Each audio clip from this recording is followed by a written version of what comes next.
In the gym and in the car. With our advice you could go far. We fuck things up and we make mistakes. And talk about our sexy dates. We host events and go to clubs. But most of all we're still in love. It's getting hard for this to rhyme. Just as well, 'cause it's bed hopping time. Hello and welcome to the Bed Hoppers podcast. My name's Mr. H. I'm Mrs. H. This is a sort of psychological, renewing, refreshing rebirth, as it were, of the podcast. Now, gentle listener, you may have already heard I'm going to use the word fantastic. You may use hateful, whatever one you like. Wow. If you don't like it, you don't like it. That's what it is. Intro to the show. We've put that in. And really, for this particular episode, nothing else is different. Excellent. But in my head, this is like season 2. This is like the new version, from the ashes, phoenix rising, all those great metaphors. And is that like when you watch season 2 of a program you really like and they all come back with like new haircuts? Yeah. Or slightly different. Do you remember like Dexter? There was that dude that lost all the weight and we didn't know who he was because he lost so much weight. It was confusing. Yeah, they always look slightly different with like fancier hairstyles. Well, we're not going to do that much. No. I mean, the show will continue to evolve as ever. But for the most part, this is an interview episode with the delightful Bex and Paul from Untamed Nights. Yep. They're going to come on and talk about some of the stuff they do, some of the events that they host, some of their top tips for being at an event. So this one is pretty much a standard interview Bed Hoppers episode. But future episodes, i.e. not this one, may well be a little bit different. Cool. I mean, not massively because we're not monsters, you know. I didn't want to sort of really break it. Don't want to reinvent the wheel. And reinvent the wheel.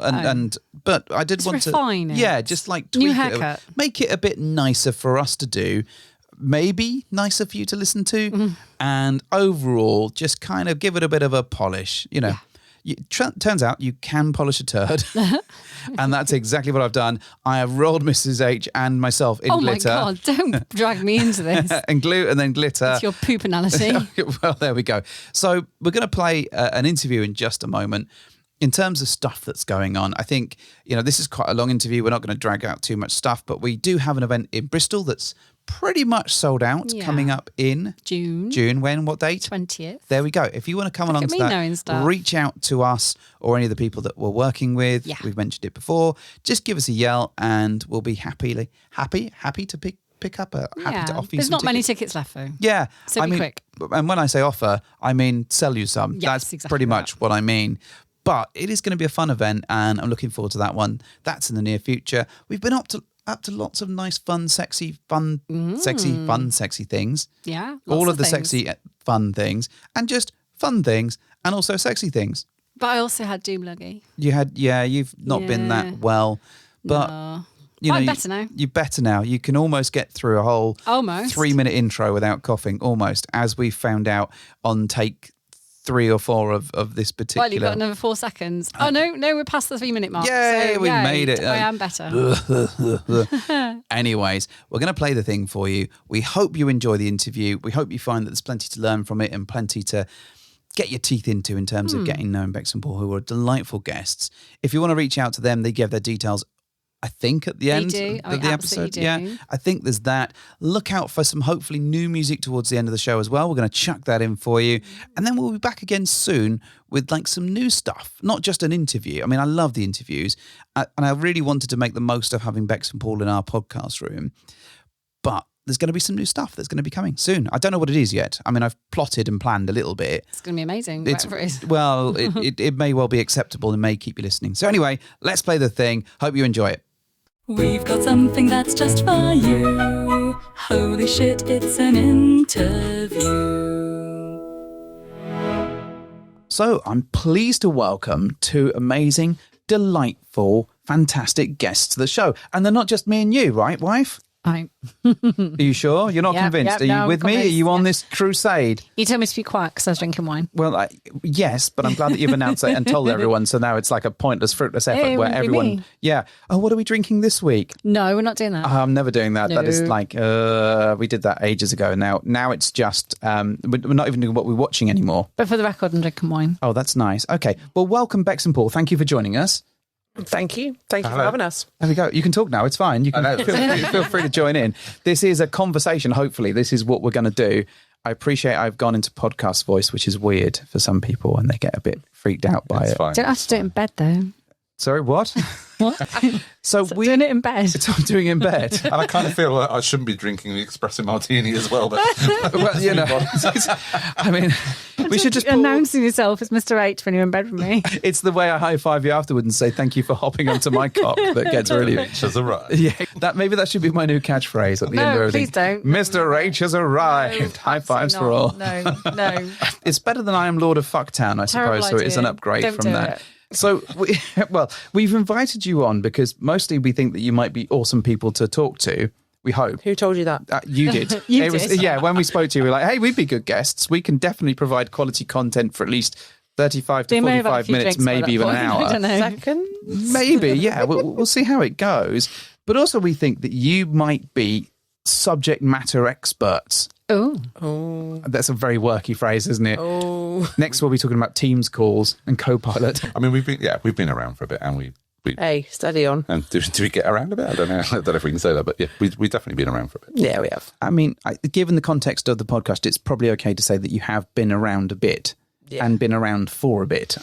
Yeah, I think it's 24 years this year. If you say it's 24 years, it's definitely 20. Yeah, it's been a while. So is that how long you've been together or how long you've been on the scene? No, that's how long we've been in the scene. Oh, so how long have you been together? Yeah. 3 years married. Never forget. 26th of August 2006. There is a tattoo being shown to me that is very. Do you know? I once met a chap that had a shopping list tattooed down his arm. It was a blank shopping list. So Oh, anything you that- write it in, yeah. so anything you needed to remember, he would just write that. That's genius. Brilliant. Probably not so good if you have to write your wedding down every week. It's not so clever. I don't- No. 26th of August 2006. So what's that? 20 years married? Yeah. Wow. So you have been in and around sexy people for a while then. For a long while, yes. Very long while. Who did the deciding of getting into this naughtiness? What is the origin story? Your Ooh, superhero a story, yeah. Spider-Man story. Come on. Oh. Who was bitten by a radioactive swinger? It was mutual. Yeah, it was. Yeah? Yeah. It was, wasn't we it? were both very Promiscuous. wow. When I first met you, I was how old? 19?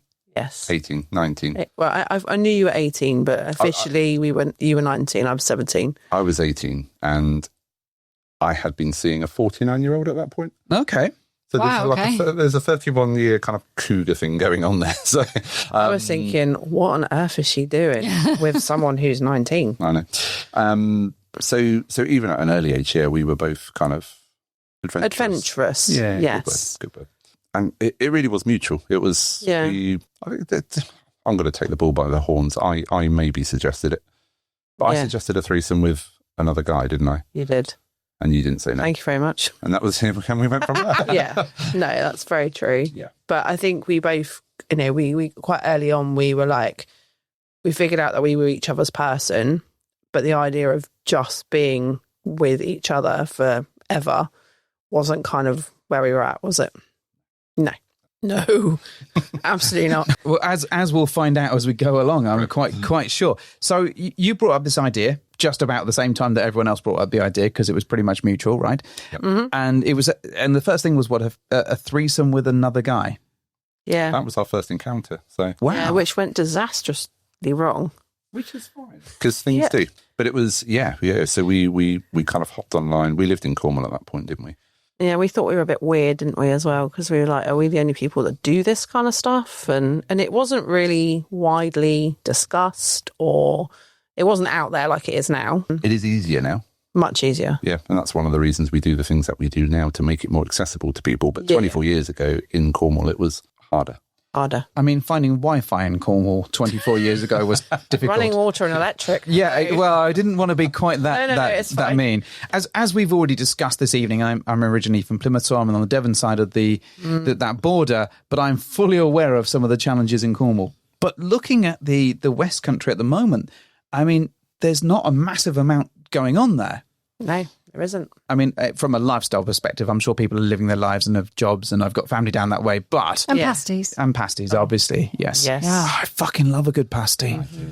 You can't really get them up here. Let's not go into pasties. I am not making you all pasties. Oh, What? You make a, Now you've said it. you make a banging pasty. That's what you really do. I mean, I think if you want to go downstairs and go to Tesco and just start bashing a pasty out.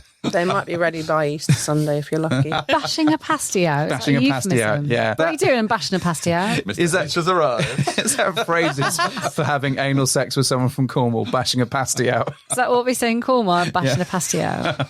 I can only assume so. I mean, Code. I'm from the other side of the fence, so I Right, wouldn't okay. wouldn't know. So you had your first experience. Wasn't great, but you've obviously decided to stick through it. Tell us a little bit about that journey, because I mean, and we don't need necessarily all of the details throughout 20 years worth of stuff. Yeah, but we've only got an hour. how have you progressed throughout the years? What's happened? I mean, there's been a lot. I think if we kind of really fast forward to where we are today, things have changed massively, haven't they? Yeah, we've just seen things become much more accessible, much more, much more socially acceptable for sure. It gets talked about a lot more. Back then, it was just like, it was very undercover, not really discussed, and there wasn't the amount of platforms there are now either. So, and particularly in Cornwall, it was really hard. So I think one of our first sort of group experiences was when we got invited to that guest house in Falmouth. It was dark, it was cold, Wet, it was wet. windy. Not in a good way. And it was, yes, it was. And we Don't even remember how we found out about it or how we got invited, but it was like a guest house that was run by swingers, and in the winter, to sort of keep afloat, if you like, they used to run swingers parties. We were like, okay, we'll come along. Yeah, we found out about it. We heard about it. We went along, and Us two bundled in there like the sociable bunnies that we are. we did. Yeah, kicked the door open. It swung open, and it was like a meat market, wasn't it? We were just like fresh meat. Yeah. It was. We were the youngest in there by about 30 years. And did you know what swinging was then? Because I know when we started all this, we were kind of a bit clueless We were about young, swinging we as were such. naive Still a bit naive. I wouldn't say naive, but we were new to it. New to it, yeah. Yeah. We didn't really know what it was. We No. just knew that we were like interested in meeting other people and exploring stuff. Yeah. Whatever that, Yeah. we didn't really have any kind of ideas what that looked like, but we just knew that exclusivity was not what we were looking for. No, that's it. So we experienced that early on, didn't we? And then fast forwarding a little bit, we've done lots of things with our lives, changed jobs, we've taken a back step, we've had kids, we've done that kind of thing. So we've kind of dipped in and out a little bit. Yeah. And then off the back of that, probably 10, 12 years ago, we started arranging social meets ourselves, again, to try and kind of make it more accessible for people that like we were 25 years ago. So, Yeah. So we've taken that on board quite a lot now. So as much as we're involved with the swing scene, we try to give back where we can and kind of not even educate, that's a wrong word, but we like Facilitate. to facilitate, promote, help people get into it as well. So I think that's where it's changed massively for us. And we love it. We wouldn't do it otherwise. What would you say is your dynamic now, though? Because I think it's you can quite easily just sort of get pulled into the organizational providing for other people, and that is one that eats your time, and we know, and the effort that goes behind the scenes is insane. It is. But you also, it's all very well organizing it for everybody else, but if you don't get to be part of that, I think you can lose focus a little bit. What's your dynamic now? How do you get involved? What's your plaything, if there is one? And to go to other people's events, don't we? We do. Nice. We do. Yeah. So we run one big event every 2 to 3 months now, but our downtime is then capped to ourselves now, isn't it? Yeah. So we go to other events.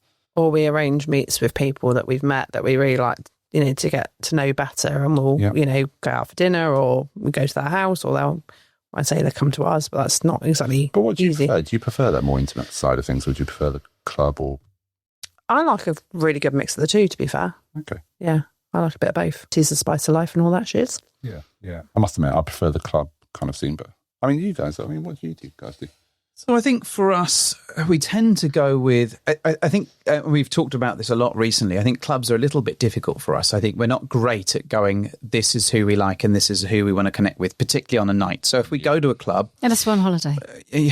Holidays, like, let's take holiday off the table because holiday's a bit of a different thing. Yeah. Not like, we will go on holiday, but Oh, right, yeah, cool. but from the conversation perspective, I think going to a club, we're not great at doing that. Oh, we've just met you and now we're going to fuck you. That is not typically our style. Mm-hmm. But also, I think, in particular, finding out what Carolyn wants sometimes can be a challenge. And it takes time for that to get into a space. Whereas I'm probably a little bit more like, hey, this is fun. We're on the roller coaster. Let's do this thing. This is great.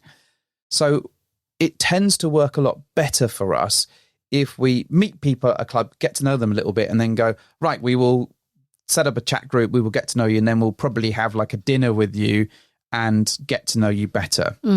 It feels like a lot more slow burn, and actually the intimacy of a smaller group works better. I don't like necessarily putting on a show unless I know the people, and I don't particularly get anything from watching. So from a club perspective, I like the social aspects and I like meeting new people, but it tends not to be like an escalation route, which for me, and again, we've talked about this a lot, I find that a little bit frustrating because I'm like, yay, this is great. We're all having a great connection. And then I'll turn to Carolyn and be like, well, how do you feel? And she's like, I don't know. And that's where I totally understand that. And I know that we both run at a slightly different level. And that's where more intimate meets, where you can have conversation and where, you can actually hear what's going on and where you can have those conversations is much, much better. So often, like social events, like big scale social events, are really good for us in that we get to meet people, but it's not often that we go, hey, what are you doing after this? It's more a case of, oh, we'll get to know you later, or we'll go there to see the people that we already know. And I think we fall very easily into that trap of going, well, we're just going to go to the places where we already know people because those are the connections that we've already got. And I think we've been on a bit of a cycle of trying to figure that out for us. That got a lot deeper than I intended, just for like a random question.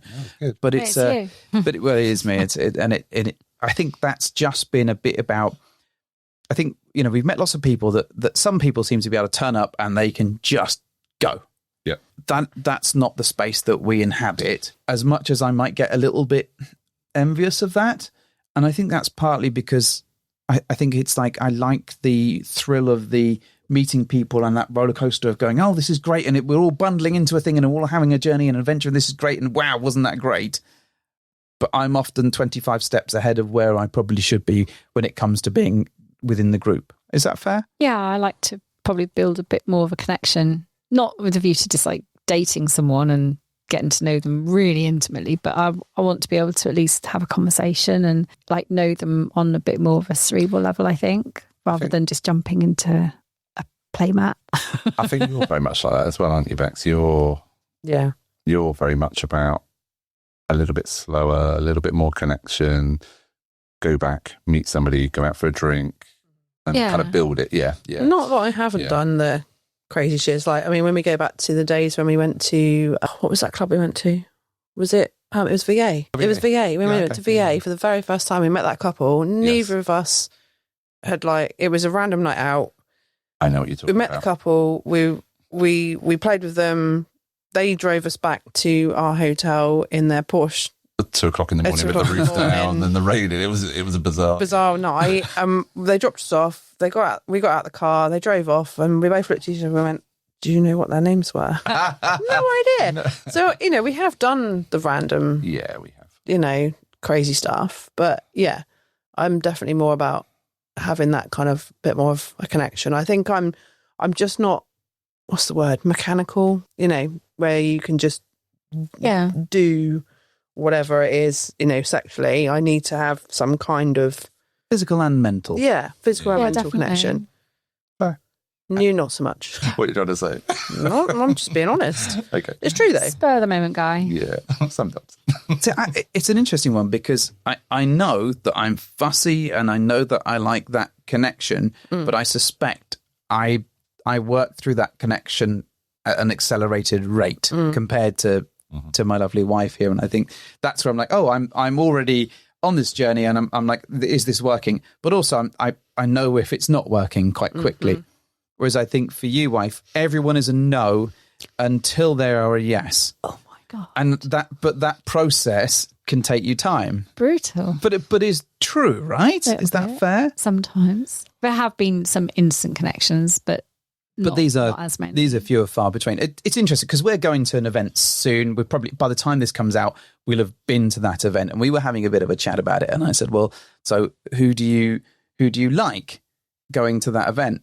And the people that she liked were the people that we already know because she's already got an established connection, and everyone else was pretty much like, well, I guess these people are okay. They're all right, and I don't know till I meet but I them. don't know. And this is the I've thing. got to go there and see yes, them. but the thought of them being attractive to you doesn't come into focus No. until you've met their dog, and dogs to the event? Yeah, I met their Excellent. dog until I you. am all in. Well, I'm excited. Totally looking forward to it. until I you shall know bring their- pajamas and I will sit in a corner with all of the dogs. When you've got their social security number and their PIN code, and when you know them well enough. True. But I just need I jest, to obviously, but see and talk to someone rather than just see a profile. I find that That's all. then this is, and we're going to come on to this with you folks, actually, is that I find it very difficult for us going to events to kind of go. And in fact, we went to one of your events very recently, which was really lovely. And I have to say, people fucking dressed up to the nines. And we haven't mentioned the name of what you do yet. So Mystery, got to guess. It's a mystery, yeah. But 10 bedhopper points for every. No, I'm not doing that because we end up giving away free coffee thanks to you, wife.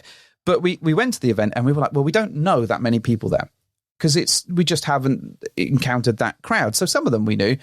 But I turned to Karen and I was like, so who do you want to talk to? And it was almost like, well, why would I want to talk to anyone? It wasn't that. I don't know. But I don't know. I just don't know. And this is the challenge in that I think there is an assumption that by talking to someone that there is an escalation. And I don't think that's where we're at. I think it is just who is interesting to you to have a chat with.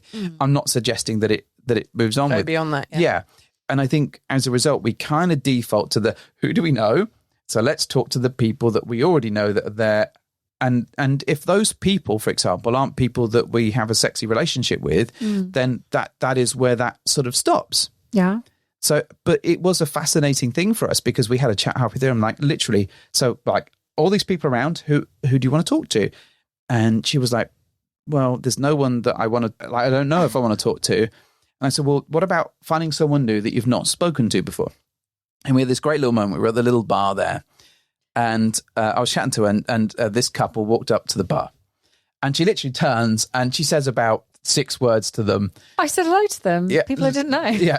And then comes back to me and goes, see, I talk to new people. And I'm like, I don't think But I did. the mission has been truly fulfilled. So I think what I want, so these delightful people that we've got with us, I want to use some of your expertise on this. I don't want you to sort out our relationship. Yeah, for us, help please. us get through this minefield. I think going Jesus. to an event, and a social event or a play event, can be quite a nerve-wracking deal, particularly if you're new. But if you're of nervous disposition or if you're utterly useless at chatting to new people, it can be a challenge. What would be your top tips for someone walking through the door to your event or any other? What would you say to people that are thinking about it? Let me let you into a little secret. Even though we've been in the lifestyle as long as we have, I still get nerves even now. I think it's perfectly normal, and I think it's part of being human to get nervous. And I always look at it as a good thing. You don't. It means you care. Yeah. Yeah. I mean, how many times have we turned up an event and I'm at the front door or whatever, and I'm like literally taking in the deepest breath ever, and he's like, "Are you okay?" I'm like, "Yeah, I'll be fine." But nerves are a good thing, I think, personally. Yeah. I mean, in terms of approaching people, it's just be yourself. Just be yourself. I think that's the problem. Well, what if I'm a being universally myself? awful human being? Yeah. I think, like you touched on it just now. You said, that there's this sort of like preconception that if you talk to someone, it means you want to jump their bones and what. It's. I think one thing we really work hard on with what we do is encourage people just to be sociable, just hi, how are you? People like to hear about other people. So if you talk about yourself in a simple way, so hi, I'm Paul, I'm 47 in October, not yet. So, Paul, tell me about yourself. And it is a little bit like that. And it's like, I live locally, and it's if you then follow that up with a question, it engages people. So, and it's just doing the simple things, just being yourself, just tell people about yourself. And it soon escalates. It's like, now we just chat away, but it happens. It's so, but when you're face to face, you get those kind of nerves, don't you? And I get it. So I don't even get like nervous. I just get, it's not nerves because I'm not a nervous person generally. You would probably describe me more as like aloof and standoffish rather than nervous. Yeah, I think your ability to give a fuck is half the time I can't hear something. That's probably my biggest barrier. And that's a me problem. I get that. Although sometimes places are a bit loud for me. But because I can't immediately hear someone, I struggle to then get a conversation because I end up having to say, what? Sorry, I can't hear you. And then I end up like losing the flow completely because they then get like, fine, what's going on with this? So I think that's probably one of my biggest barriers, the fact that I can't always hear so well in crowded environments so much. And it puts me off, I think, puts me on a back foot immediately. I'm going to give you a notepad. This is my new thing. I'm going to give you a little turn it with pad. like a white pad around my yes, neck. exactly that. And you can write it down. I reckon that would go down really fucking well. I reckon it wouldn't go down at all well. No, I think it would be quite fun. Frankly. And if you had like a game of like Hangman or something on there. Like some simple-minded horse just turning up like, oh, I don't speak so good. I can keep some sugar cubes in my pocket to keep you fed. I can feed the horse. Wait, that means something else entirely. I'm not nervous. I just struggle partly with the hearing people, and then also when I kind of don't really know what to say because they're either already talking to someone else or I don't know. I just go to. I just can't really figure it out. There you go. Discuss. Solve my problem, please. Solve your problem. Well, I think part of it is that you don't know who to talk to. No, I don't. And you can't make up your mind on who to talk to. I think that's partly because you hate most people. This is not true. You are literally labelling me as the worst person.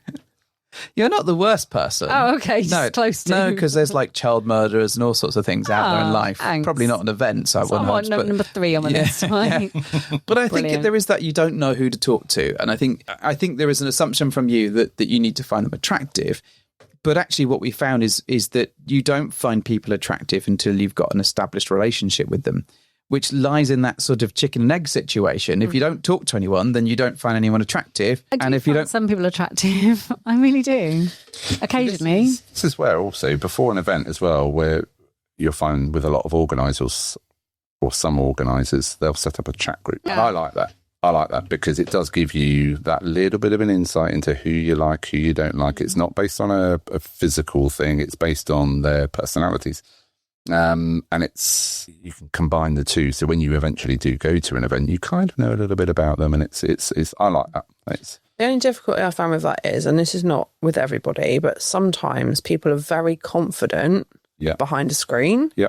Oh, in person, very, very different. And that has, I'm not saying it happens with everyone, it doesn't, but there are one or two where you're like, you know what, I'd really like to meet them and like to have a conversation in person. And then when you actually meet them, they're like, not chatty, they're very... But does that then lead you back to what we were talking about just a moment ago? When you first meet somebody, you kind of put off a little bit because they can't be like that face to face. So, but then if you know them through a screen, for better of a word, you kind of think, well, actually, it's I know who you are. It's a minefield, isn't it? It really is a minefield. There is a fever that comes with pre-event chat, and I think you kind of have to be true to yourself. Yeah. But what happens is, and what I've seen time and time again, is that people get overexcited. Oh, they do. And they promise the fucking world, and they are like, yeah, I will be there. I will be Lord of Fucktown. I will be like, and people use icons to say that they want to sleep with people, and they promise the world, and they show up in person. And I'm like, where was that person? And the fact that people get so overtly confident and forward in a chat puts me off. I'm like, oh my God, everyone is so on it. They all want to bang. And I'm like, well, I don't know where I fit in that conversation. And then I turn I up. don't know if I want to go down that road. Down that road. Absolutely. And then I turn up and there is none of that, or very, very little. There's like 1 out of 20 people that will fulfill that promise that they've delivered on an online space. The rest of it is almost like event fever that builds and builds because people are excited. They want to look good. They want to look confident. But when they actually turn up, the persona that they've put out there on a chat group doesn't align to what you see in person. And I find that so, like, you know, we run events, you guys run events, you folks run events. And I think I see that time and again. And my advice to people when they join chat groups is to make the most of them, use them, but don't use them as a commitment to anything that you're going to do on the night. Don't be yourself. Yeah, because the amount of times we've seen people that have just bumped that chat right up and they're like, oh yeah, when we get there, like, I love doing this in front of all these people and this is going to be so hot and we're going to be, you know, you're going to be bent over backwards and I'm going to shibari the shit out of you and all this, whatever it might be, right? And then they turn up and they're like, I don't like it. And I want that one. Yeah, I want that one. And it is. There is so much of that.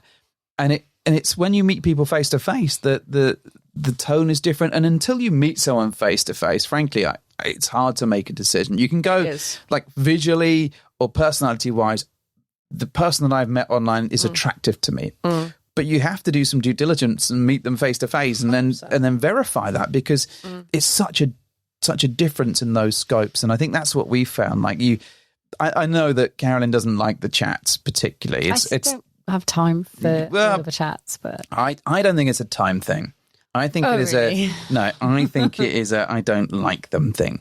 And I think because that you could make time. You could, for example, not watch Bridgerton for several hours and you could she hates Bridgerton, but she watches it nonetheless. I'm trying to get myself on board with it. But it's Fingerton. The same is true of anything. You can make, if you're invested in something, you make time in it.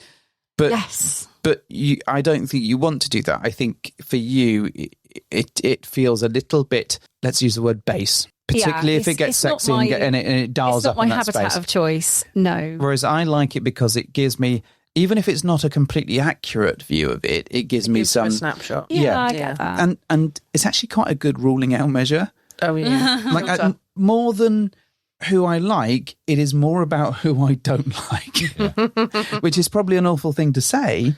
But no, but if someone, you can't be everyone's cup of tea, though, can you? No. Do you know what I mean? And that's okay. But I know I'm not alone in the avoidance for chats. I know some people just don't, like, point blank refuse to go in them at all because it's not their thing. And we've always had that kind of disparity, I think, where you love the chats and you have a very different kind of life day to day where you can devote some time to it and you actually quite enjoy it. Great. I don't. And when I do try and catch up on it, it's like, no, this has gone way beyond. I've now got 700 messages. I don't know where to start. Actually, it's a bizarre thing. Because we have a day-to-day chat group set up, don't we? Yeah, it's not event specific, is it? No, and we've got close to 400 kind of members in there now. That's people, not just penises, right? Correct. Yes, oh, God. 400 penises in one group. 400 members strong. And there's people that chat more in there than other people. Of course there is. You know, there always will be. And on the odd occasion, we go through and we think, well, they haven't commented for a couple of months. So to try and keep it fresh, we kind of either remove them from the group or think, you know, they haven't logged in for such a long time, etc. And it's really interesting because when that happens, a couple of days later, you'll get a message come through, I've been removed from the group. So even though they're not chatting in there, they're still reading the messages and listening at people. And it's, so it's, you find lots of people do it in lots of different ways. So Lurking. Yeah. All-seeing eyes. Like a ninja hiding in the shadows. Is that what you are, Carolyn? I do genuinely see. Yes, I'm a ninja. Absolutely, that's my alter ego. Cool. I do tend to like peruse and look at stuff. Yeah, but I don't. Woe betide anyone that posts a picture with something in the background, someone that misspells something or something like some. And I always see when I'm mentioned, I'm like, oh yeah. All right, I'm here. I'll pop my little eye thing on and they're like, oh shit, she's here. Like, yeah, I'm always here. But just don't answer. This is what happens a lot of the time, and that you won't show up until maybe, I don't know, 2 days before. And it's like the fucking Messiah has showed up. And I've been here the whole time, you absolute bastards, putting in effort. Yep. She shows up, does fuck all, and they're like, oh, Carolyn Caroline's amazing. I'm like, fuck off, is she? Yeah, exactly. Hello. Just pop in. Hello. Amazing. Going again now, bye. So you folks run events. We do. And socials and do a whole plethora of stuff. Tell us a bit about that. What got you into that? So, yeah, as I alluded to earlier, we like to try and give back to the community, don't we? Yeah. We didn't have anyone to sort of show us the ropes or the way or whatever you want to call it. No. They give you that kind of accessibility. Is that a good word? Yeah. So we run 3 different style of events. We run socials, which are completely free. People come along. We run one every single Wednesday. We average probably 40 plus people, but it's free to turn up. It's imagine kind of drinks in a wine bar scenario. We also then run events. When I say events, they are play parties, a range of numbers, but we generally get 200-ish people to that. And then we run community events as well, which are non-play in a public environment, just a chance for people to get together and meet. And again, it's ideal because I think we've got one coming up in July, haven't we? Which is like a day at the races. So it's, Yeah, do a bit of everything. we do. Yeah. So we try to do a bit something for everybody. But yeah, the idea was just to try and give back to the community lifestyle, whatever you want to call it, that we didn't have the opportunity to take advantage of when we started, did we? We didn't have any of this. No.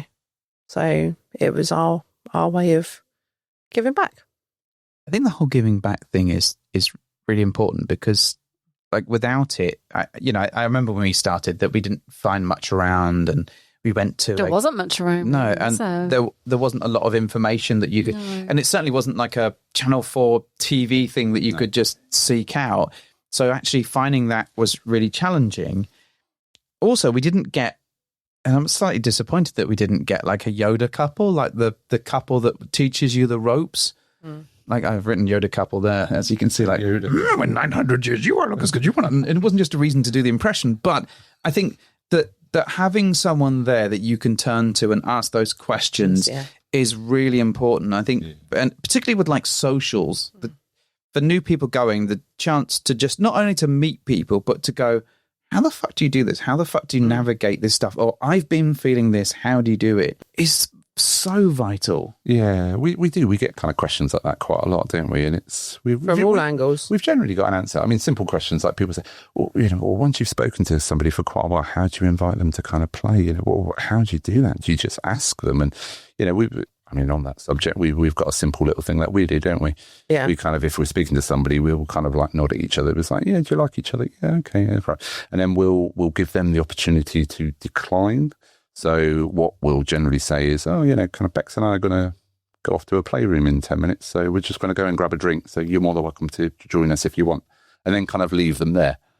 So that way they're not feeling pressured into kind of joining you, and it gives them a chance. And if they turn up, brilliant. If not, then you know where you are with it. So it is not, rather than putting someone on the spot. Exactly. There's lots of nice little things that you can do like that. So, but yeah, we get asked lots of questions like that, don't we? So, yeah, we do. So, and if we can give advice on it, we will. But I think one thing that we've done well. One thing that the community have kind of adopted off the back of us being quite open and we'll answer questions and we'll offer advice is they're now doing the same as well. They do, yeah. And it's really lovely to see, we've got, regular people that we see quite a bit. We've got others that don't come off quite so often, but they'll recognise that someone new. They'll go over and say hi. And before you know it, you've got this community of people that are all like introducing new people to other people, and it's kind of snowballed, doesn't it? It's grown a lot quicker than I realised when we first started doing it.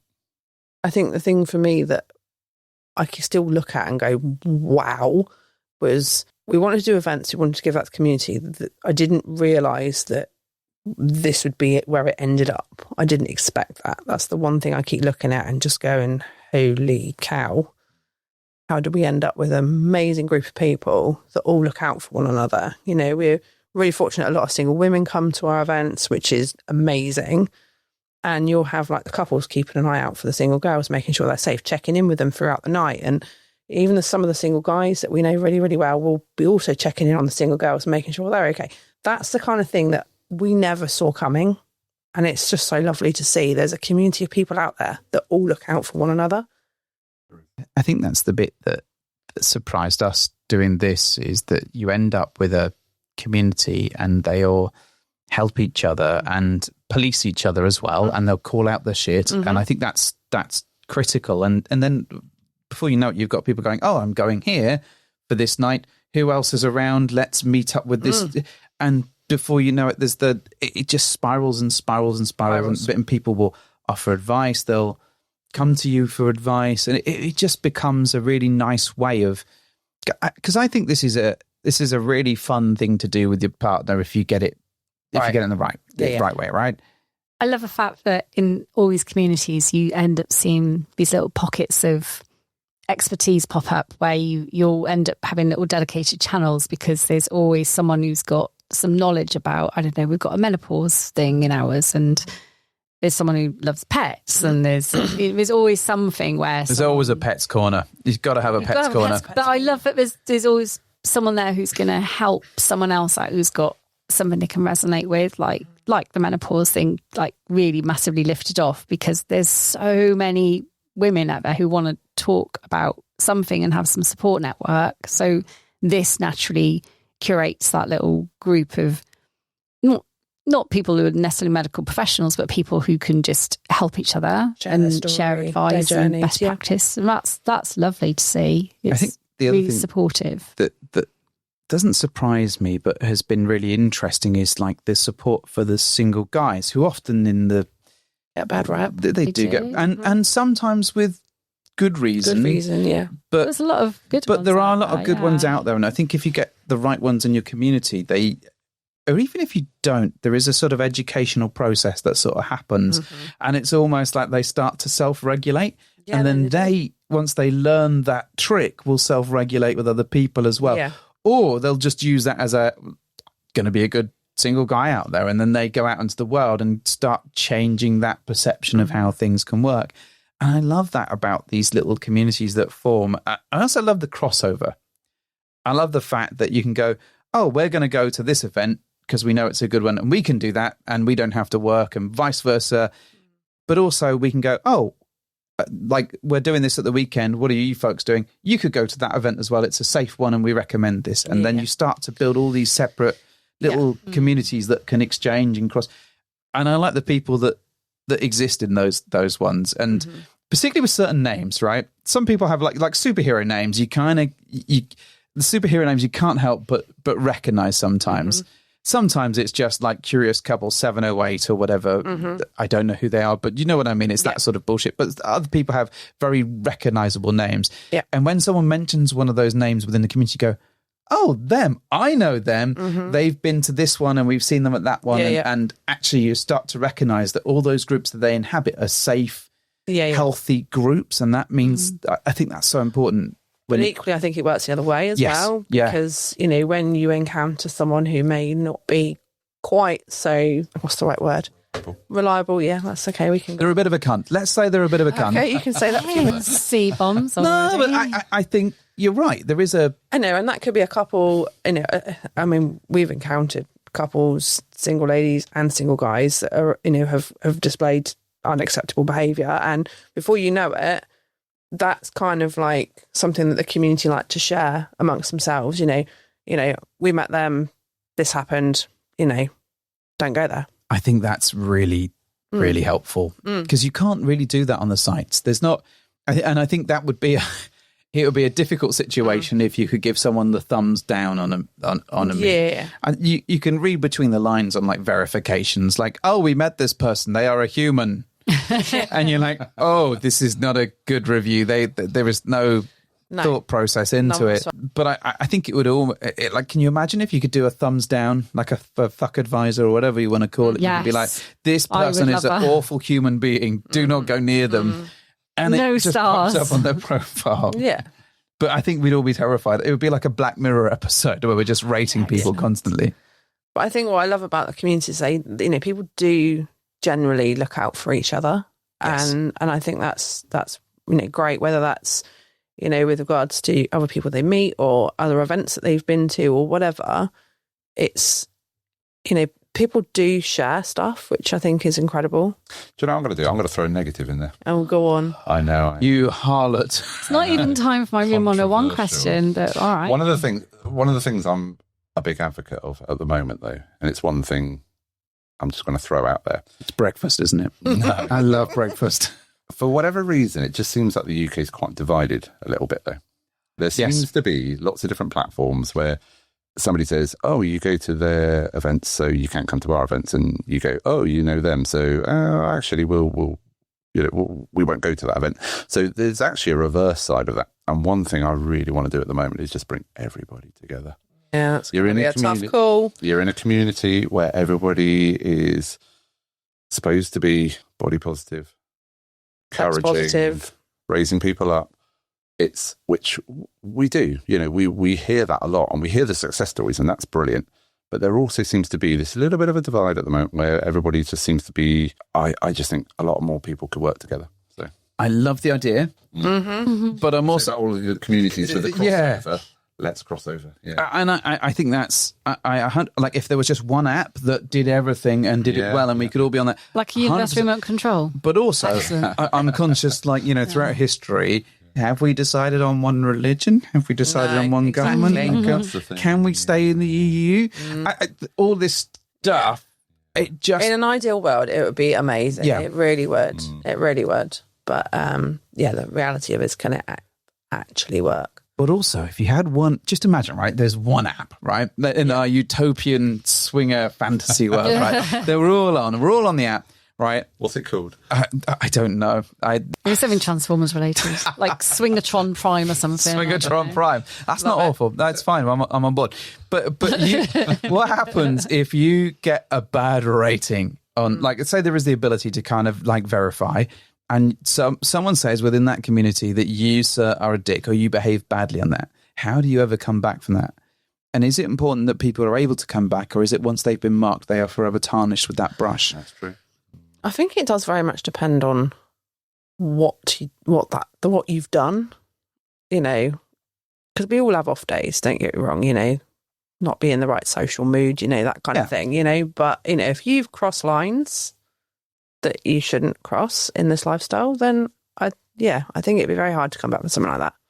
But I think if that is the whole community, then there is no second chance, realistically. No, so I think even if you have one bad night, and I think the ability to have redemption is important, but at the same point, there are some things, like you say, that are unfigured. Like, you've just come back from buying the glitter wrap from HMV and you're quoting Gary Glitter on a regular basis. You probably shouldn't be coming back from that. You should be relegated out of the community. But if you've just, I don't know, bought Spice World on DVD, then you're probably forgivable, right? Yeah. So is what you're saying, you should maybe have, I don't know, good robots and bad robots. All right, I see. In this Swingatron Prime community. I wouldn't go that far. I think it's just how do you, if there is only one thing, regulating it becomes more important, because if it doesn't work for someone, then there is no way back. But knowing humans, as we all do, there will be someone will start up another community and be like, this is the other community that you can go to. So if you've been kicked off that, got a division again, and then you go back to division. So it's I agree. It would be great if you like, particularly if it's worldwide. It'd be great. Like, hey, I'm going to, I don't know, the US, and look, oh my God, I can see all the people that are there and I can interact with them. That is amazing. But the flip side is that if you've been a dickhead on that platform, then you're fucked. But then, you probably would be more inclined not to be a dickhead if it was not the Wild West. Like, I don't like Fab, right? Like, if no one would want that to become the predominant platform out there. Oh, good Lord. I don't know. We're not on there anymore, are we? We're not allowed. No, we are public enemy number one. Oh dear. That's a hell. But one should never aspire to be on Fab. No. It's like there's only so many punches one person can take, right? So that was a bit of a challenge. But what other challenges have you encountered throughout your journey? I use the word journey. I feel a bit dirty having done it, but but what have been some of the things that you faced, either running the events or in your own exploration? I think when a lot of people will be able to resonate this when you've got kids and they're sort of like younger and trying to balance the whole thing of having young children and having this lifestyle. They're not enablers to it, are they? No, not really. No. I think we kind of cutely called them crotch goblins for a little while. Bless them. But yeah, there's this lifestyle that, that's exciting. And I always say that, this lifestyle can be quite addictive. It's almost like a drug sometimes. The more you get, the more you want, whether that's socially or... It's as expensive as a drug. 100%. And sometimes more so much more. depending on what you do. To try to balance the two is not ever easy, is it? Thankfully, they've now grown up. So that's not so much of an issue. Another challenge as well is reputation. So with the kind of events that we run, a good reputation means that you get a lot of guests come to you. But I think the risk of all of this stuff, if I may extrapolate a little bit of what you're talking about, potentially, is that the more people you have to anything, the more chances there are of idiots. Mm-hmm. In the way that the human world is that if you go to Tesco, the chances are if there's 100 people in Tesco, at least a couple of them are going to be dickheads. Mm-hmm. And I think the better your reputation, the more people that are drawn to you, and naturally the more people are, like, you're always going to get the good ones, but you're also the more bad people that there are going to be. And I've said the same to people who manage sites and who do this, Fab in the same way, in that it is the biggest site, also has the largest volume of idiots on there because it is the biggest site. Mm-hmm. And it's like going to work. Like, you work in a large company. If you do, then the chances of there being people that you don't like is increased by the very nature of humanity. What about, what have been the good things for you? What have you really enjoyed? I think kind of like the whole, just, when we look back to how we started and where our boundaries were at and, what was a hard limit for us. And then where we look where we are now, learning so much more about each other and ourselves as individuals, and where we would have said, no, absolutely not, we're not doing that. And then now we're like, oh my God, we've done that so many times and it's so much fun. I think that's been brilliant. Well, you know what my next question is now then. Oh, good Lord. Come on, what are those boundaries? Like, where were the boundaries? What were the lines, and where are they now gone?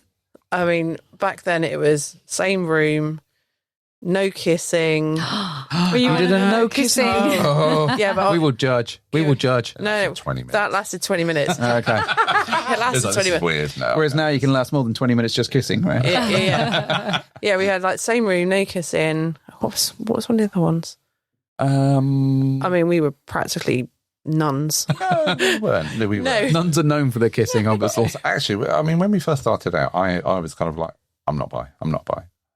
And if I'm brutally honest, I'm still not. I'm stopped now, but I have been there and done that. So it's kind of, there were boundaries there. They've been pushed. But again, that's okay if you push them and said, actually, no, it's still not for me. Then I think we've both agreed that, we hate that, this kind of lifestyle, just in general in life, you're expected to have a label, you've got to be one thing or another, whether that's straight or, bisexual, pansexual, whatever it is. We've always said we don't like being labelled. If you had to nail us down and say, right, what are you? We both say we're bisexual, but that doesn't mean that we're going to go out and meet a couple and, it's going to happen. Be that, It has to be situational. It has to feel right. It has to be that way. Being bi doesn't automatically mean that you fuck everybody, though. No, of course it but there doesn't. is this preconception that if, particularly with guys, that if you're bisexual, that other guys think that you're therefore after, and it's just this really. I think you find it, with men, it's really hard, isn't it? If they think you're bisexual, no. Do you find men are really hard with you sometimes? But I think bisexuality in women is kind of much more widely accepted, and I think with men there's still that little bit of stigma there, isn't there? You're right, yeah, because I even heard, God, when was it? It was last September when we ran a party, and there was a couple of guys playing together. Yeah, which again is quite unusual in you don't see that often, kind of party or club environment. And I forget who I was talking to, but somebody said, "Oh, there's two guys playing together," and it was as if this was magical, and it was like, well, yeah, it's fine. They're relaxed, they're happy, everybody accepts it. It's good. So yeah, I know what you mean. You don't often see that unless it's a No. by night, Unless you go into a specific by event. or it's a closed room. Yeah, I yeah. think, and I think, you know, I'm not by much to Carolyn's absolute disgust, and the constant sort of audiobooks that play every time I sleep, saying that you will love the cock. But we have been environments where we've been, like, we've got a lot of bi friends, and when they're playing, it is very much a closed door sort of policy in that sense. And I think partly because that's just happened to be where we've ended up playing, but also because I think that out in an open club environment, it just doesn't seem to play well. It just doesn't go down it the just right way. invites more judgment, doesn't it, really? It does. More... Yeah, and you're clapping, obviously. I think given how more sexually open society is in general, lifestyle aside, it's kind of quite sad that there is still that kind of... Well, I think we, as a sort of nation, we like our gays, but we don't like them to be gay in front of us. They can be camp in front of us. They can be performative. They can do all of these great things that gay people and indeed any other human can do. But the second they actually interact with another man, often as a society, we don't want to see it. And I think the fact that, what's that fucking awful program you made me watch, Heated Rivalry, the hockey player thing. The ice hockey thing. Right. That was really good. Gay ice hockey players or whatever. I'm not spoiling it, I'm sure. The fact that It's is based on a novel, so it's all good. just because it's based on a book, it doesn't It's mean... even better. All right, then we'll watch Bible studies tomorrow and see how you feel about that fucking shit. But the fact that this is a celebrated movement along for a relationship between two guys, and it doesn't show anything, but there is sex in there. It is like Austin Powers level of hidden stuff, and that It's there's a plant. implied. It's simulated. But the fact that is seen as movement along the scale and is to be celebrated is slightly worrying about us as a worldwide community, because for me, the problem was that the plot was absolutely fucking paper thin, and it's just Romeo and Juliet. But if it was anything other than two gay guys doing that, we'd all go, well, what's the fucking point? But the fact that that it is two gay guys and they are doing that is to be celebrated is a worrying statement of affairs. And I think that goes a long way when you look at the life through the lens of what we see in clubs and through socials and everything else. That two guys interacting is a rarity. Like a dog in the playground. It is like a dog in the playground. I mean, only mildly less exciting than a dog in a playground, which is the most exciting thing snow one in the person. UK. Like, oh my God. Yeah, also very exciting things to experience. Dog with snow whilst two gay guys get it on in the background is What a day. like Not in the playground. Yeah, What a great day. not in the playground. in playgrounds. Oh, yeah, probably. Surpassed only by when there is someone cleaning the windows in a very high block of office. Oh, that's a good day. That is a good day.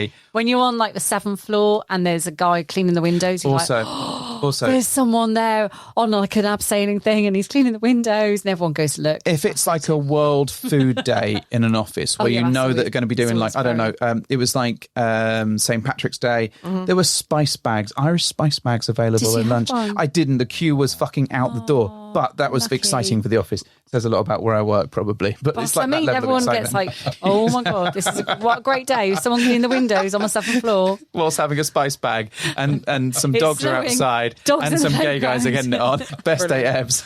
Brilliant. What world we live in? Crazy. So Mrs. H has a question. It's her favourite question. She needs to ask can it. I do this one? Yes, you This can. is, Look at how this is my excited favourite she question. is. I love this question. I love this question because I just like chucking things in the bin. Right, so if you could put anything into room 101 and banish it forever from the E&M world or whatever circles we move in, then what would it be?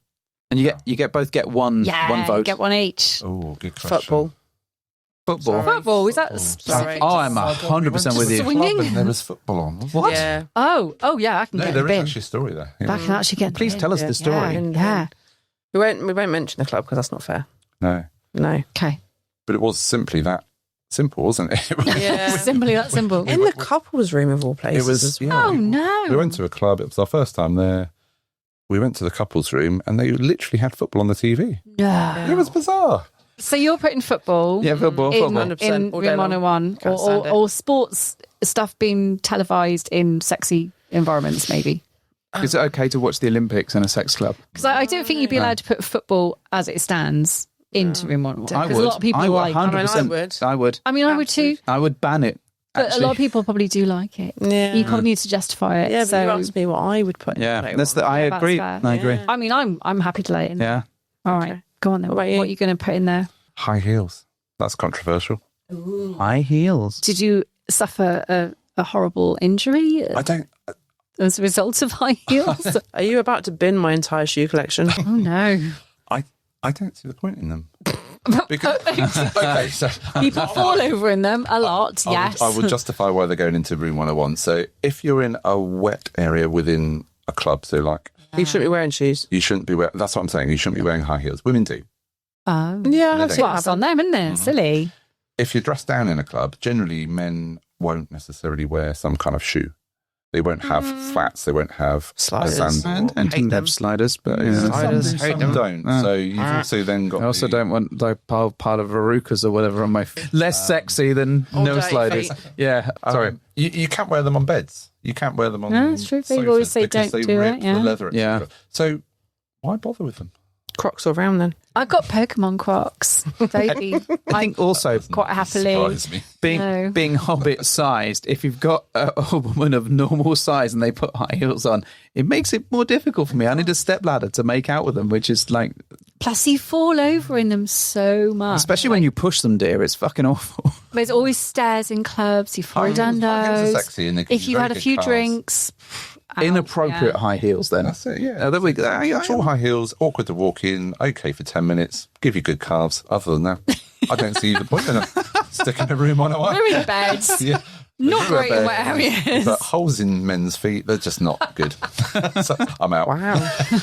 Controversial. There we go. So And that's that- my shoe collection going in the bin when we get home then. And that is how Paul died on the way home. Yeah. But don't we look great for about 10 minutes? Yeah, we do. You do, to be fair. Yeah.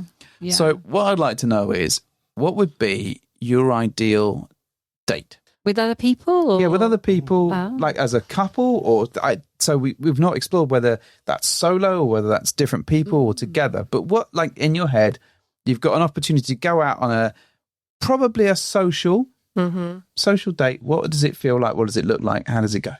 You want to answer this? No, you carry on. Okay, so I'm a foodie. I love food. I absolutely love food. So anybody that knows me knows I love three things. So if I'm on a desert island and I can only have three things for the rest of my life, I'm choosing boobs, pizza, and a dishwasher. That's it. That's where I am. I would die a happy man if I only had those three things for the rest of my life. So the ideal date for me is With a hot woman and a pizza. boobs, pizza, and I haven't got to do the dishes. I mean, if you order the pizza in, you don't even have to. You can just chuck the box and float out. True. That's it. That's where I am. But in terms of a night, so definitely food to start with. Again, controversial. Always, no? Okay. I don't think that's controversial. I think it Unless you depends have on what like a Diablo pizza or something. We did make the mistake of having spicy Yeah. Thai food once for what we thought was a social. Transpires was not a Turned social. into a play date. And- We didn't see it coming. And we both spent half the evening shitting through the eye of a needle because it all reacted to us. Well, we were like, oh, okay, this is a play date now. Shit, I've just had really spicy Thai food. Carolyn, so the play started and Carolyn excused herself. And she's like, I'm just going for a wee. After like 40 minutes, I was like, It this is wasn't 40 like a long minutes, wee. good Lord, By the man. time she came back, it had hit me and I was like, I need to go now. I'll be back at some This point. poor couple must have Yeah. sat there like, what the fuck Fuck are they is going doing? on? Yeah. Are they actually like idiots? We funnily enough, we did bump into them at another social event. We did We laugh talked about it on the about it. Yeah, podcast. we laughed And about it. and I think the main takeaway, he had a main Should takeaway. have had a takeaway, but wasn't spicy. Maybe. They were both laughed about it, but his forever thing was that you said he had a nice big penis that worked, Oh, God, he and really that was all. did. He was like, "Thank you for that. I feel really vindicated now." I came back and I was like, man, that is a really good looking penis, and I'm so sorry it was so long. Oh, dear.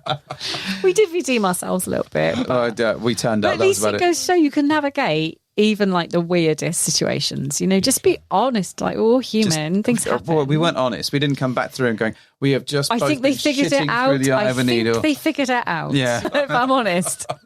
Like, what are they doing? Who are these bed shitters, not bed hoppers? Anyway, apologies. What was your ideal day? We need to know. Come on. True, but not spicy. Yeah. No. Yeah, I love a good meal as well. But also equally, I'd have just as much fun going out for a drink and a boogie. You know, Right. really chilled, relaxed. We've had some great nights out, haven't we? Where we've gone out, met people, gone out for cocktails, drinks, dance. And that's it. Yeah. Yeah.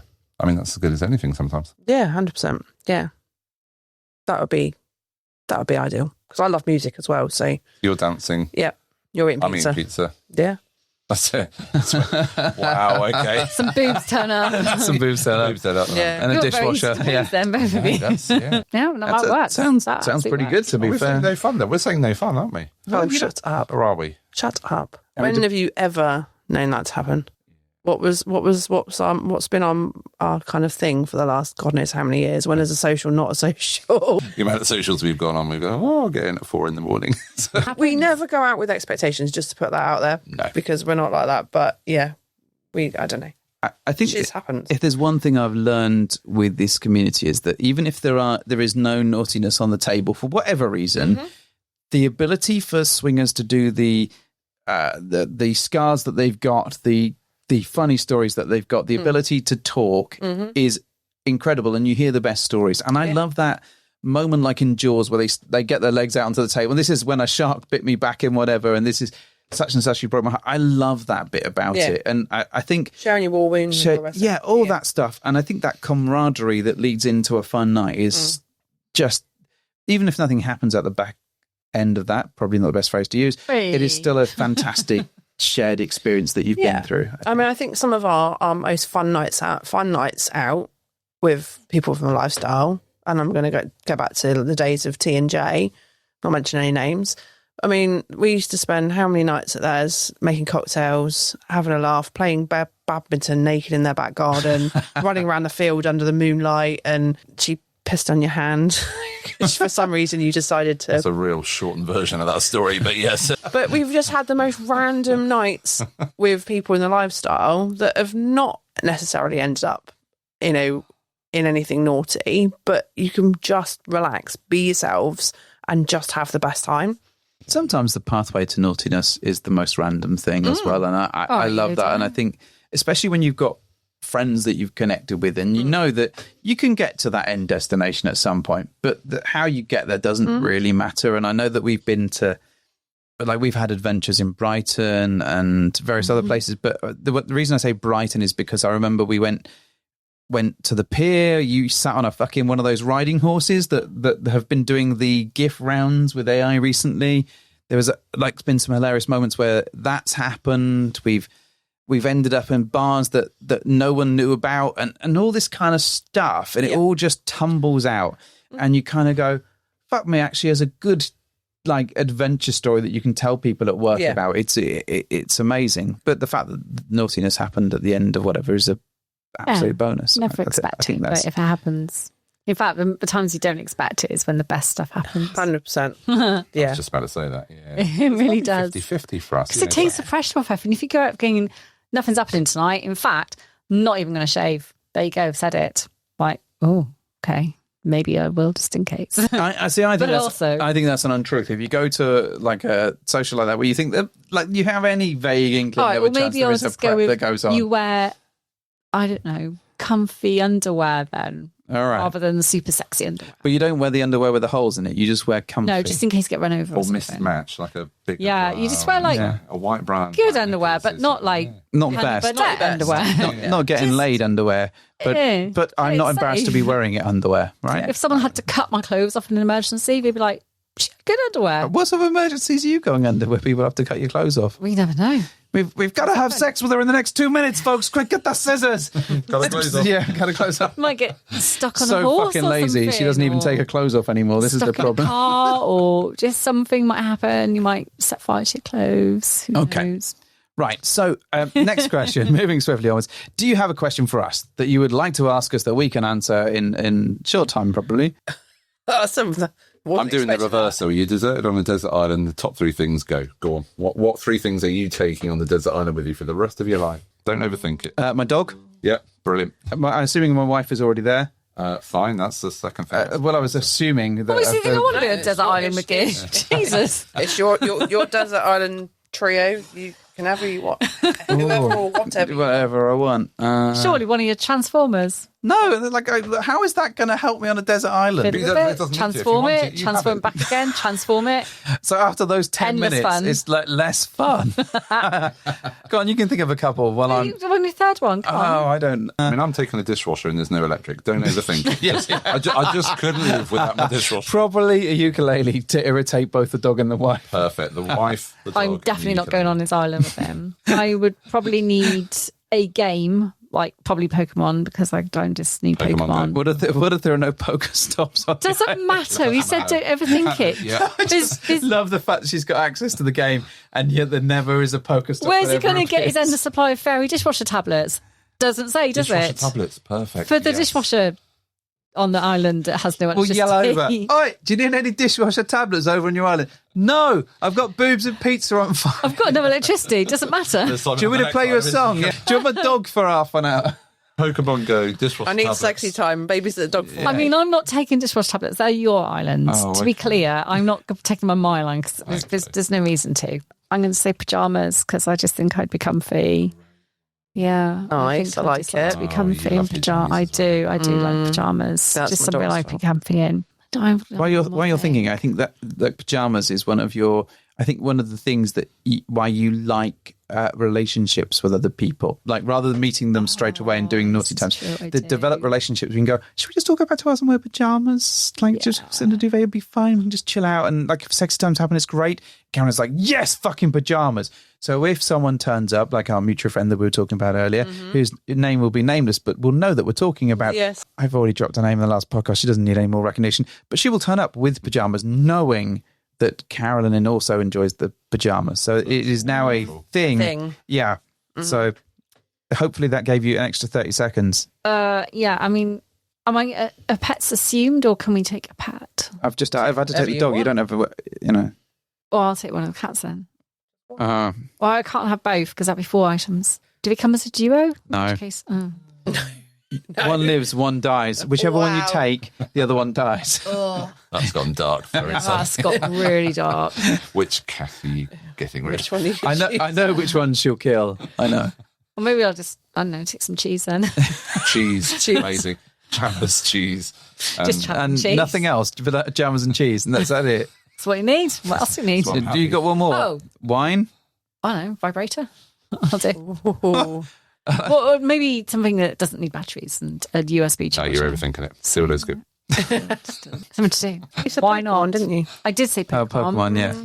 Pokemon. That's about 5 things now. Yeah. Caroline's packing a suitcase as we go. And a boat and Maybe a sharp knife. Yeah. Tin opener. a shark repellent spray and Just a few really handy things. yeah, just all the Bottle stuff. opener for corkscrew. What? Like you don't have any wine? He's got a dishwasher on his island, so I'm going to pop over there, see what's going on. It's not the what does Carolyn need to fucking Enjoy survive? the woman he's got over there.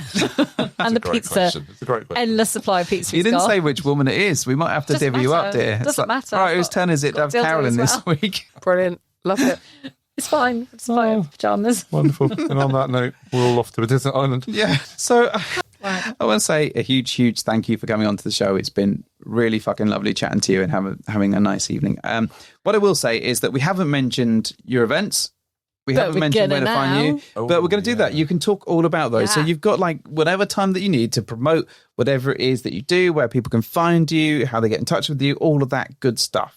In that case, can I just say that this podcast was brought to you via Untamed Nights. So yeah, untamednights.co.uk. Very, very simple. That's the website. All of our events are on there. We're on various different platforms with the same name, but Not fab.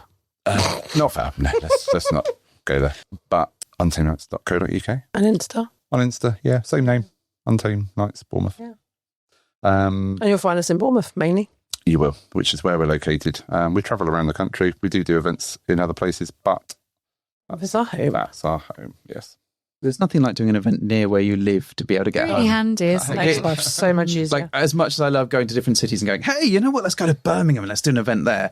And you travel and it's like a kind of minute. And Little it's like, adventure. yeah, Half but an it's like hour's way, like, fucking why are we knackering doing and it's this? like, why have I driven? Yeah. And then the next day you've got 3 hours or whatever to get home. I'm like, why did With I a do this? hangover. I could have done something in Southampton where I live and just immediately ended it. Here's a question for you. When you go away, where do you stay? Do you stay in the Premier Inn? Oh, to well, be a we bit of a tend to reputation. like to go where everyone else is. Okay. Because it's fun to be where the majority Also because of I people get are. massive FOMO. I am the FOMO king. If I'm missing out, I've literally been in Mexico in Desire Resort messaging great old people time. and people are having a party in, I don't know, like Southampton, and they're just on a night out, and I am upset that I'm not on the night out. But you in can't Southampton. be in two places at once. No, I cannot. And it you're is- having a great time. Yes, but that is just the way my He mind. is king of FOMO. Yeah, I'm like, I have missed it. My life is ruined. And I'm Things like, are never going to be the same. yeah, and I'm like, I hate everyone. And all you people in fucking Mexico, you're not as good as the people. Like, and, Why are they having a party without me? yeah, exactly. How dare they? Yeah, that is 100% how I. So Simon likes to go and stay where most of the people are going because he likes to be amongst everyone that is having a great time. Because undoubtedly there'll be some wild party that he wants to be part of, or at least where there's a chance of being around the people that will know more about anything. Yep. I'm like, well, this Airbnb is like one minute away from where I need to be. Practical. Why don't we go there? And this is nice, and it has a nice bed and whatever. No, he's like, no, all these people are staying there. Let's go there. So we tend to just discuss and go where you want to go. And it also, I think, depends on whether we're running the event and whether we're going to. That is also true. And I whether think we're there for like a whole weekend we're- or just one night. If we're going to the event, then I think we tend to stay with where the people folks. are going. If we're running it, we tend to have unless it's like a hotel takeover or whatever we've done before, in which case you There's a stay. host But hotel. broadly, it's nice to have a little bit of separation because you're not in amongst all of the. And we've normally people got that a ton of stuff to take with us, so we just end up having like a nice Airbnb. But we tend to share that with close friends who are also going. Maybe, you know, I think the can't beat a Premier Inn though. I love Well, that's Premier. why I was Do you asking. know what? 'cause It's it seems to actually have alright. a reputation now, doesn't it? It's like the go-to. Yeah. I think it's just because it's the big multinational fucking Maybe that's what it is, relatively yeah. cheap. I mean, they're quite space. reliable. Yeah. I mean, they're called the Purple Palace, but somebody actually referred to them the other day as Swingers Palace. So, not sure if their marketing You can't really department's go gonna wrong with there. them. You know, you get good night's sleep allegedly. Well, I Or not. They're relatively cheap. I think it's that because it's cheap and they tend not to be really manned. Like once you're in, Yeah, they the tend not people to really tend to care. fuck off. But we've been to hotels and have been kicked out for noise. Yeah. Not our room, but Not a room- Premier, I not- might add. Not a Premier Inn. And I'm like, but that hotel was very well manned and had like front of staff and whatever. Probably a bit better than a Premier. Then, Yeah, so I think- imagine, but had maybe paying guests But that probably most- weren't so nice. Most of the clubs and things tend to have a Premier Inn Or Travel Lodge. or a travel Yeah, lodge, a like stone's within, throw. yeah. Yeah. So they just tend to be a natural default. But I do like an Airbnb though. I- For comfort, because it's always nice having somewhere to. Oh, it's You know. hot. It's just nice having a little space. I miss of a your hot own. tub. I think I was looking. I was like, are they any cheaper? Could we get one back? But then I realised that it's just something else that I have to maintain, and that you like the benefit of going into the hot tub and be like, hey, this is great. Really? But then I spend like multiple hours a week just faffing around with trying to make Faffing sure around that with it's, yeah. And it's The trick is to go somewhere where other people have hot tubs. that is That is what you need to that do. is good. The problem is that we had the hot tub originally because we've got a bar in our garden called the Hop In. We haven't mentioned it for ages, so I feel obliged to name drop it. But it's getting Good name, warmer now. good name. We'll be back in the hopping. And it no longer has the hot tub, but it is still a bar that you can sit under, and it's nice and lit up and quite lovely. But Secret Stag and Secret Vixen came down and experienced this, and she wrote a blog about it, Amazing. which is lovely, very good. But people have read that blog and they're like, well, I want the hot tub experience that I get when I go to your house. And I'm like, well, we don't have that anymore. We can't provide that. It is just Still a got the bar. So the bar, but it's not as sexy. now gone. It's not as like, it's like, oh, there's a bar. You can sit out and Have a drink. and I can put a fiery pit thing on and we can still play cinema stuff in there. But the hot tub no longer exists. And I think people have grasped that as a sexy thing that happened. Have we been downgraded to the swingers now? Yeah, I think so. Oh, I it's think not we lost swingers. our We've got a hot swinger. tub. I think we lost our We've got swinger pampas license. grass in the garden. Yeah. So You got an island. No pineapples, no pampas grass, no hot tub. it is something that seems to be associated with swingers, though, isn't it? Hot tubs. Yeah. Yeah. Yeah. Yeah. It's quite sexy. I think it was because we got ours when the kids were just on the way of like starting to move out the house and stuff. Amazing. And one of them came back and was like, "Are you in the hot tub?" And we're like, "Yeah," because we just got it put up. And they're like, "Oh, can I get in?" And he was just about to get into the hot tub, and he went, "Wait, you're naked in there." Are you guys naked?" And we're like, "Yeah." And he went, Nah, I'm not going to go in the hot tub. Fair. That was our number one rule with ours, wasn't it? It is 100%. Was. You killed ours. Yeah.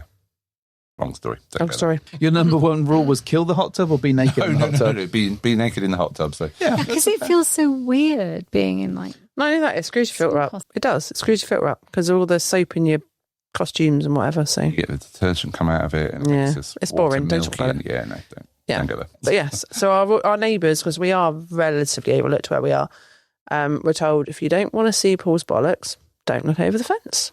They were always looking at it. They were always looking over the fence. Yeah. The ring camera on the fence gave it away, yeah. Shirley behind us, she was always sat up in her bedroom window, wasn't she? Can't say names. Well, who knows where we live? Who knows where we I don't live? think anyone's going to triangulate No. on Shirley, don't worry. That's right. We live on an island with a dishwasher. This is very true. Right. No, you do. Well, thank you very much for coming along today. Thanks for having us. It's honestly, it's been our pleasure. I'm so glad that we got to hang out and have a good old chat and go through all the stuff. So one last time, where can people find you? Bex? untamednights.co.uk. That's the best place. It is. And then from there, you can click on the links and it takes you everywhere else.